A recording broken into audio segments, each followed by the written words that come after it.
Assalomu alaykum hurmatli tinglovchilar. IDC fizika kitobining masalalarini yechishni yana davom ettiramiz. Demak, 26-masalaga keldik. Ya'ni bu ham o'rtacha tezlikka taalluqli doir bo'lgan masala. Xo'p, avtomobil yo'lining birinchi yarmini, ya'ni S1 teng S taqsim 2 birinchi yarmini 60 km/soat tezlik bilan, ya'ni u 1 teng 60 km/soat tezlik bilan.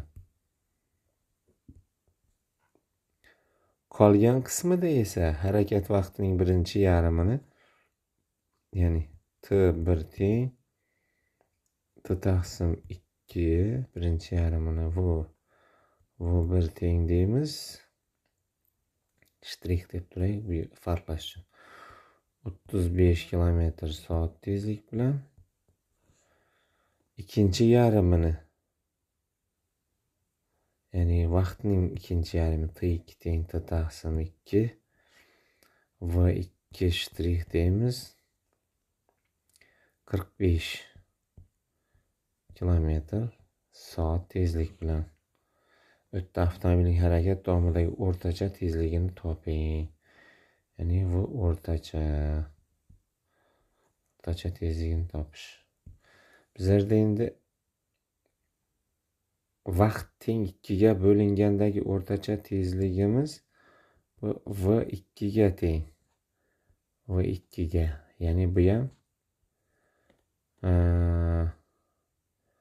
V1 shtrix plus V2 shtrix taqsim 2. Xo'p, undan kelib chiqadi qancha? 80 taqsim 2 teng 40 bo'ladi ekan. 40 km/soat.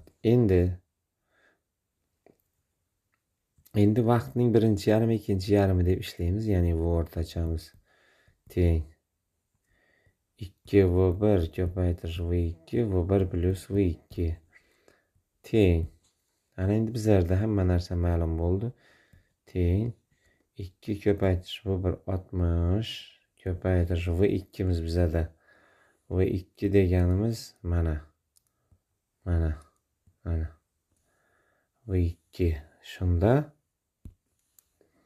V2 ni o'rniga qo'yamiz 40. Pastda endi V1 60 qo'shuv 40 teng.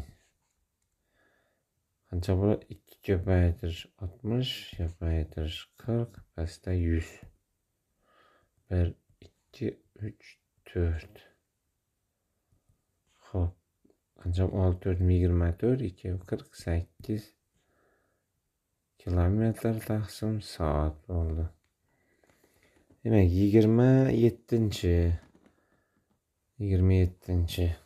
Velosipedchi harakat davomida birinchi yarmini 8 metr/sekund tezlik bilan o'tdi.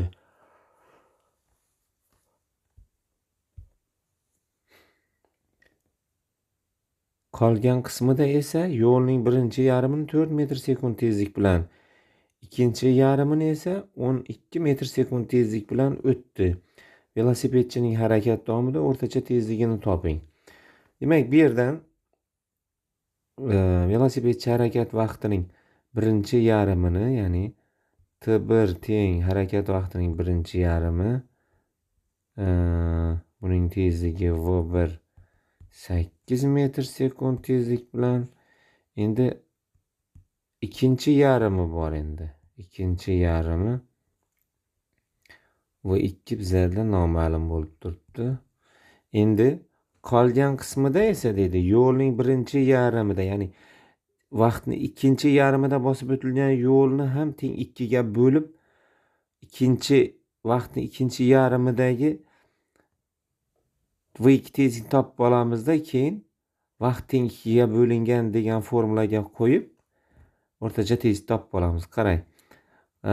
Qolgan qismida esa yo'lning birinchi yarmini, ya'ni S1 teng S taqsim 2 birinchi yarmini V1 shtrix teng deymiz 4 metr/sekund tezlik bilan. Ikkinchi yarmini esa S2 teng S taqsim ikkinchi yarmini, ya'ni V2 shtrix deyman. 12 metr sekund tezlik bilan o'tdi. Velosipedchining butun harakat davomidagi o'rtacha tezligini toping. Bu o'rtachani so'rayapti bizlardan. Xo'p. Bu o'rtacha yozib qo'yamiz. Bu o'rtacha teng V1 plus V2 bo'lingan 2. Endi V2 deb yozaman men. V2 deganimiz yo'l 2 ga bo'lingandagi ikkinchi yo'lni ikkinchi butun yo'lni bosib o'tish uchun ketgan vaqtning ikkinchi yarmidagi o'rtacha tezligini topib olamiz. Qarang.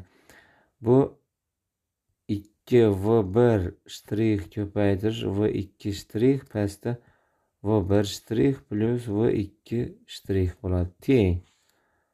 Bu yerdan 2 ko'paytirish V1 deganimiz 4 ko'paytirish V2 shtrix deganimiz 12 pastda ikisini yig'indisi 16. Bu bilan 4 bilan 16 qisqaradi 4 qoladi. Bu 4 bilan 12 qisqaradi 3. Bu ham teng 6 metr sekund. Endi yuqoriga qo'ysak, ya'ni V o'rtacha teng bo'ldi. V1 8 qo'shuv 6 bo'lingan 2. Bu ham teng 14 taqsim 2 teng 7. 7 metr taqsim sekundga teng bo'ladi ekan.